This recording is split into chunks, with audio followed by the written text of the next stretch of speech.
Кымбаттаганга макул эмесмин.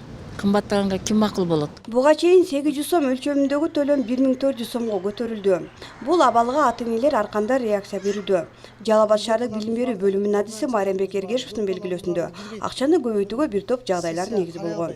Пандемиянын негизинде пандемия учурунда баалардын кескин жогорулаган азык-түлүктөрдүн жогорулагына байланыштуу биз бааларды көтөрүүгө туура келди. Себеби мынакей биз билим берүү министрлиги менен саламаттык сактоо министрлигинин ортосундагы буйруктун негизинде алгоритм иштетилип чыккан. Алгоритмдин негизинде ар бир балага канча граммдан нан жеш керек, канча грамм тамак болуш керек. Ошонун алгоритмин негизинде иштеп чыкканыбызда бизде 35 намдагы тамак асыктары берилет да.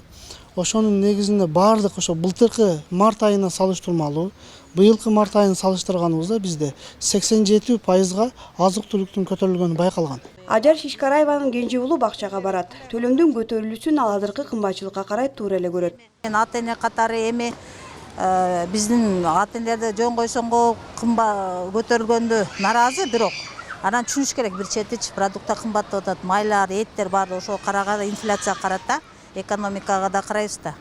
Ошого бала бакчада да балдар да жакшы тамактаныш керек, ошону туура түшүнүш керек. Мен жеке пикирим, жеке оюм да, эне катары. Бүгүнкү күндө бакчага барган бир баланын толук тамактануусу үчүн күнүнө 85 сомдон акча бөлүнсө, 70 сомду ата-эне, 15 сомду жергиликтүү бюджеттен бөлүнүүдө.